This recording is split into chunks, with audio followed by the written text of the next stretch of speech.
Let's get to Manchester United now, and Erik ten Hag will be sitting a little bit more comfortably, won't he, today, after receiving backing from the club's hierarchy. United have lost 2 of their opening 3 league games, including a disappointing 3-0 defeat to their great rivals Liverpool at the weekend. Our senior reporter Melissa Reddy has more on this story. Let's go there now live. Melissa, good to see you as always. You were with Dan Ashworth and Omar Barada, weren't you, when they gave Ten Hag their full backing? What was said? Yes, I spent an hour with Omar Barada and Ashworth on Sunday in the hours ahead of kickoff against Liverpool in the East End boardroom. And they just gave us an overview of their time at the club so far, but in particular, the focus on Erik ten Hag. Now, it was very intriguing to me that Ashworth, who is the sporting director, Barada, the club CEO, so the 2 most senior and powerful football administrators at the club, they had no input into the season review that kept Ten Hag in the job because it preceded their appointment. So it was Sir Jim Ratcliffe, the co-owner, and Sir Dave Brailsford, who went through that process, interviewed a series of managers around Europe and decided to stick with Ten Hag. Now, while they weren't involved in the decision, the pair said that they were very happy with it because they believe Ten Hag is a good manager. What he was lacking was greater knowledge and expertise and daily support around him, which he will now get in this new Ineos-empowered football operation structure. They stress that they have a very good working relationship with him. They enjoyed being on tour with Ten Hag in navigating a transfer window where they really addressed all their key positions that they had targeted, and that they believe the best is still yet to come under this manager and with this team. OK, he has received a lot of backing, hasn't he, in particular in the transfer market. So with so much change at the club, should a little bit of settling in be expected, do you think?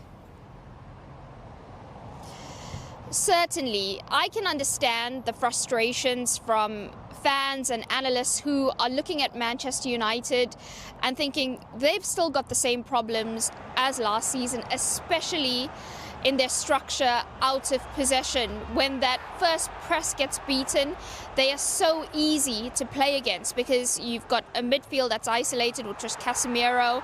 On Sunday, the gaps between midfield and the centre-backs are too huge. The centre-backs not aggressive enough when the ball is lost. And then you've got huge gaps as well between the centre-backs and the full-backs who stay so high and wide. And Liverpool exploited that perfectly, but other opponents are also encouraged to target United in those areas. However, the football operations structure, they're staying pretty calm because they know it's still early days for Ten Hag working within this new structure with that expertise around him, like I've mentioned, but also the fact that he's betting in new signings, and the only one of which went on the US preseason tour was Lenny Yoro, and he picked up a serious injury 33 minutes into the first game.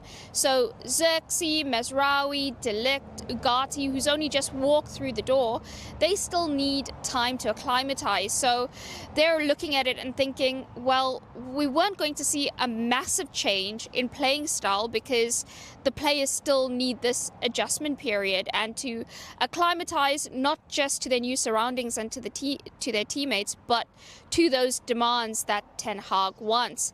Now, while Dan Ashworth and Omar Barada will be analysing Ten Hag based on the summer moving forward, because he's now finally working under this new structure, the reason why there's so much pressure already is because everyone else has the memories of last season fresh in their minds. The fact that United posted their lowest finish in the Premier League. They were dumped out of the Champions League in the group stage. They did finish the campaign strongly by winning the FA Cup, which ultimately kept Ten Hag in the job. But then that season review and how long it lasted, and the fact that United engaged so many coaches.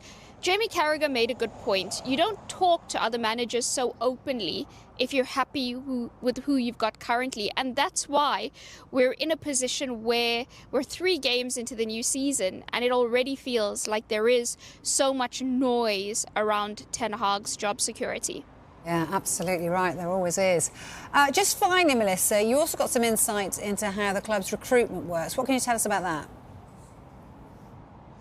Yeah, Manchester United underwent 32 transactions this summer. Now, for full insight into all of those and how recruitment will work moving forward under this Ineos-powered leadership, you can go to the Sky Sports website and app, where you can see all Ashworth and Barada's details word for word on that. But just to give you a few highlights, Manchester United finally are working in a very sustainable fashion. They're not pivoting from their valuations on key targets.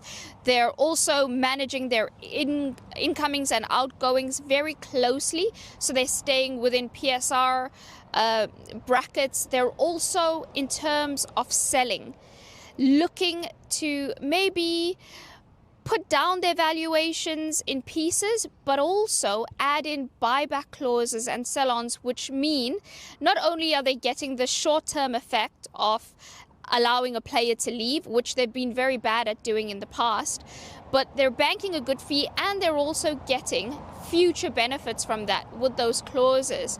And that is now a new process that they're going to work with moving forward. So it's going to be the norm. It hasn't been for ages. United have held on to players that they should have released because they weren't getting as much money for them, or they weren't cute enough in negotiating. And Ashworth's come in and immediately we've seen a big difference in what they've done. Then in terms of the incomings, I think it's been very significant that they've not signed a player over the age of 26. So again, they're looking long term. If you look at all the players they've brought in, physically quite imposing. So they are trying to create a more robust squad. They've also changed the dynamic with some of the profiles they've brought in, which they believe will allow Erik Ten Hag to properly implement his system. But the manager already under pressure to show that he can do it, and that has to happen a lot quicker than it has already. Yeah, I would agree with that. Thank you very much, Melissa, as always. As Melissa was saying, you can find her piece on the Sky Sports website. A really good, interesting piece there for Manchester United fans in particular. No doubt, though, Manchester United will dominate tomorrow's papers. See that on Backpages tonight here on Sky Sports News from 10:30 this evening. We'll go and bring someone in, and that will keep everybody quiet for a bit. The fans have had enough. Rangers need to start winning games of football. It's not been good enough, and they're going to have to improve. Yeah, it seems like there is a lack of resilience on the field as well. I have to say, Chris, I know you were so furious on Sunday, but your clip of your summary of the game did great numbers for us online. So thanks for that. And the social team, digital team, really happy with it. You said on Sunday that no Rangers player would get into that Celtic team. Do you stand by that too? At this moment in time, yes. I mean, I think Joe Hart is obviously... Butland's obviously been an England internationalist. And last season you would have had him ahead of Joe Hart because he was coming to the end. But I think Schmeichel has came in and he's been he's not conceded a goal yet, has he? So I think that in current form, you've got to say that the Celtic starting 11 from the weekend, there's not one Rangers player would get in that. And I would argue anybody that can put forward a case. I think that you look at Celtic right now and they look far superior all over the pitch. And if you want to rub salt in the wind as well, you could easily look and say that there's probably about 4 or 5 of the Celtic bench that would walk straight into the Rangers starting team. Yes, if the players aren't good enough, how does the manager compare to his opposite number in the other dugout? Philippe Clement has never beaten Celtic. Psychologically, how big an issue is that? Big. I think when you go back over a period of time that Michael Beale came under pressure when he didn't beat Celtic, and every manager does. That's just part of the course. Giovanni Van Bronckhorst had a couple of bad results against Celtic, and he came under pressure. Sorry. I think that when you when you're the manager of a massive football club, you're always going to come under pressure. That's just the nature of the beast. That's what happens. I get the fact that you've got to give Philip Clement a lot of credit as well in terms of there's been a lot of managers in the past that probably, I wouldn't say they've been afraid, but they've maybe been reluctant to get rid of the old guard, shall we say. Whether it's been out with Philip Clement's control, but he has had to let a few of the older ones go. Your Golsons, your Connor Golsons, your John Lundstroms, people like that. They've had Barisic, they've moved on. And Philip Clement has been the man to do that. So you've got to give him credit for doing that. But you're then looking at what you replace them with. And as I said right now, I think the Rangers squad is weaker than what it was before. And there has been money spent. Obviously, we're now on an international break, so a lot of those players will have gone off with their national teams. Those that aren't will have stayed behind at training. What will have been the final message that Philippe Clement will have given to his players after such a chastening defeat like Sunday? Well, I think it's changed days at Ibrox, that's for sure, because there won't be many jetting off for international football, that's for sure. Listen, you've got 2 weeks before you come back to, for the game against Dundee United, which is going to be a really tough game because, Dundee United have started well under Jim Goodwin, and Tannadice is always a difficult place to go. And Rangers' away record in recent times isn't great. You can't get away from that. I mean, we can go around the houses and make excuses and stuff like that, but I think there is a bigger picture staring you right in the face here that, Rangers' performances haven't been great and they're going to have to find a way to start getting results. We look at, you go back to the start of the season with the game against Hearts but Hearts since then have been in free-for-all as well. I mean, no wins in 6 for Hearts. Rangers go there and draw. And then all of a sudden, you're able to put a couple of results together in the league. Obviously, knocked St Johnstone out the Cup. The Champions League was a disappointment as well. When you go away from home, you go to Poland and you come back with that draw and you think, there's an opportunity here to maybe get through. And I'm not saying you would have beat Salzburg in the next round, but it would have been £4.5 million that would have helped Rangers a long way. So I think there's other things that have out with what's just going on the football field right now. The stadium, I feel as if I'm on repeat regarding that, but the sooner Rangers get back to Ibrox, the better, because as I said, that is where a lot of the negativity is coming from. The fans are fed up. As I said, they've spent good money and their season tickets, and they're obviously playing at Hampden right now. They don't want to be there. They want to be home.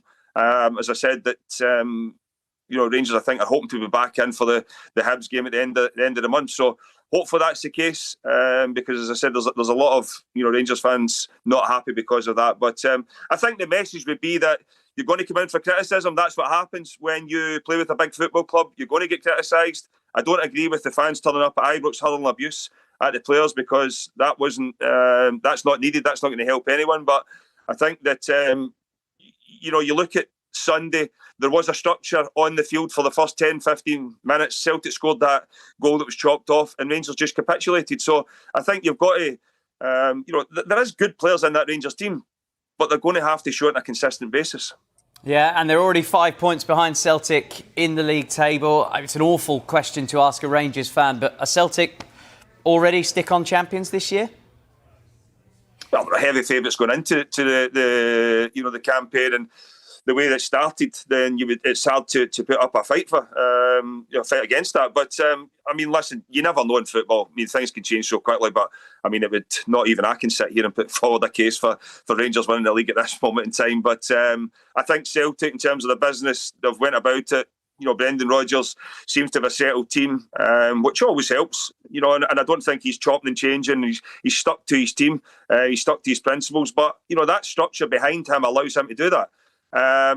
Philip Clement is still searching for, personally, what I think he's best 11. So I think Rangers need to get a starting 11, a team that is capable of going and winning games week in, week out, and then see where that takes them. But as I said, it's going to be very difficult. And you look at Aberdeen, the way they've started, I wouldn't be getting too carried away. It felt as if they'd won the league against Ross County on Saturday night, but they've come up against, they beat St Johnstone the first day, fair enough. But after that, St Mirren after Europe, Kilmarnock after Europe, and a last-minute winner against Ross County. Yes, they're winning the games, but I think we'll be judging Aberdeen come the end of the September, October, once they've had a tough run of fixtures. Yeah, so you mentioned Aberdeen, they've started great. Dundee United have started great. Are Rangers still the next best in the league after Celtic? Yeah, I mean, I think that they will finish second for me. I know it's early doors, and you've got to look at the fixtures as well. But I mean, I think Rangers will finish second. Look, it's not going to be as easy as it's been over the last few years to get that place. But looking at it, I wouldn't be getting carried away if I was Aberdeen. I know they've started the season well, but that you've got to look at the teams they've played against and the way the fixtures have fell from them for them. They've got tough matches coming up, and Dundee United, they're not just a promoted team. Yes, you get a little bit of confidence going. You never know what could happen, but I mean, you'd expect Hibs to improve as well. Hearts are going to have to improve. So, I mean, it will be a competitive league, but I still think Celtic will win the league comfortably and Rangers will be second comfortably. Right, Boydie, you can breathe now. We're going to park the Rangers chat. Thank you for going into such depth. I know that would have dredged up some feelings that you may have wanted to park on Sunday. I'll tell you what we'll focus on, the international break now. So Scotland have got Poland at home on Thursday, then Portugal away on Sunday. Tough fixtures in this Europa League. How will they be feeling going into this? Chris, that's what happens when you're on the top level, isn't it? It's you're always going to get difficult fixtures. I mean, I think Steve Clarke has come in for a little bit of criticism. The boys have come in for a little bit of criticism off the back of what happened at the Euros. But take nothing away from Steve Clarke and this group of players. What they have achieved inside such a short period of time has been remarkable. When you look at back-to-back Euros, you're now in the top flight of the Nations League. It's been a good period for Scottish football, but it's the usual. We're never happy. You look at the way we went out the Euros and everybody was saying we could have done a lot better. Steve Clarke will know we could have done a lot better. The players will know that they could have done a lot better. But the reality is, it's back-to-back Euros for the first time in a number of years. We're in the top level of the Nations League. You're playing against teams that you would fancy to beat us. But the only way you're going to improve is playing against those type of nations. And if you do that, then it should stand you in good stead ahead of that World Cup qualifying campaign. Because I mean, every Scottish fan they've had a great time at the Euros, or the last Euros, and then obviously the COVID one before. But I think if you to get to a World Cup, it's been a long time, 1998 since the last World Cup for Scotland. I mean, if you have to get to America, Mexico and Canada, what a feeling that would be, and I'm sure they would love it. But I'm sure that's at the front of Steve Clarke's mind. Can I get Scotland to, obviously he wants to do well in the Nations League first, but his aim will be to get to the World Cup. Has his success ultimately proved almost not his downfall, but to his detriment? Because you say back-to-back Euros qualification, now they're in Nations League A. Ultimately, it means every time they go out to play, they're going to be up against it, right? It's going to be difficult to get wins, and therefore people will go, the record isn't fantastic. But when you test yourself against the very best, it's harder than where Scotland might have been 5 years ago. Yeah, but I think when you go back to, there was a little period where it was France, we obviously in between the Spanish games, but France, the England game, the Netherlands. There was games in there that was very difficult, but then you had a few little games. The Northern Ireland one would have been the one that probably annoyed most Scottish fans. Obviously beat Gibraltar as well, but before the Euros. But there's not been a lot of wins recently. But that comes with the level of team you're playing against, as you say, and a lot of it came off the back of Scotland started the last campaign for the Euros very well, the qualifying campaign, and had all the points in the bag and were there. So they could relax towards the end. And you do switch off. I think when you're under pressure, week in, week out with your club, and then all of a sudden you come away with international, and you've already achieved your goal as such, it does change your mindset. There's no doubt about it. And, the players probably were going into international games more relaxed towards the end of that campaign. And then you've come up against, bigger and better opposition in the countries I've named there. You've lost a few games, and then the Northern Ireland one was a sore one. But I think that the performances at the Euros, you're going to get criticised when you don't perform well, and that's where Scotland were. They didn't play well. They didn't, really lay a glove on anyone. But don't forget where, Scotland were before. They've got to that level. And playing the experience they've had at that level and the teams that you're coming up against in the Nations League will only help Scotland and the players going forward. This is the first chance I've had to speak to you since Scott McTominay made his move on deadline day from Manchester United to Napoli. What did you make of that move? Is it a good move for him and is it a good move for Scotland? Yes, I think it's a good move for both. You would expect if they are willing to take someone from Scott McTominay to Italy, he's going to be playing. Obviously, Billy Gilmour's went as well. Conte has been a manager that's managed in England and will know these players. So, they're already ahead of, a lot of the ones that will be there. And for, Scott McTominay, he was in and out of the Manchester United team. For me, if I was Manchester United, I wouldn't have let him go because, there's some games you seen last year, he came on and he gave them that spark and there was an energy about him, and I think that's something that Manchester United have been lacking in and around that midfield area, is the legs that Scott McTominay brings to the team. But, it can only help Scotland if Scott McTominay's getting, 90 minutes under his belt week in, week out. His performance levels for Scotland have been very, very good, I must add. And he'll be looking to continue that. But, playing regular football will only help him, that's for sure.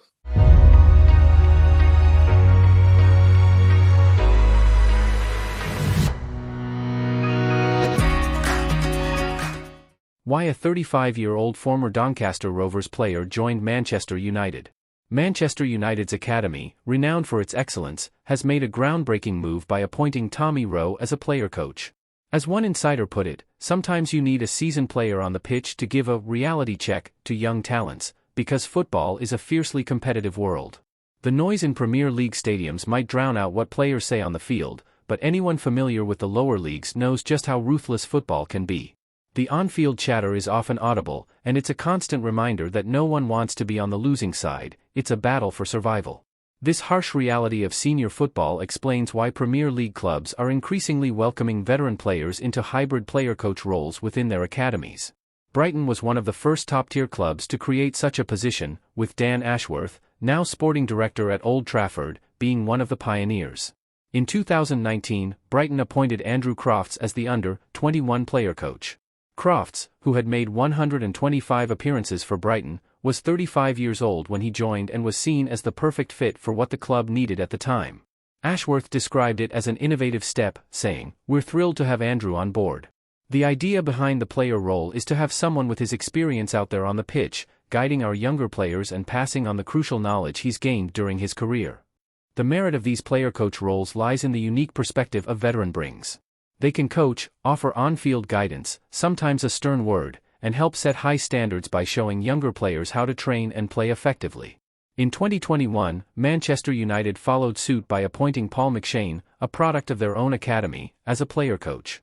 Reflecting on his role a year later, McShane said, "I've played in a few behind-closed-doors matches, but my main role is coaching.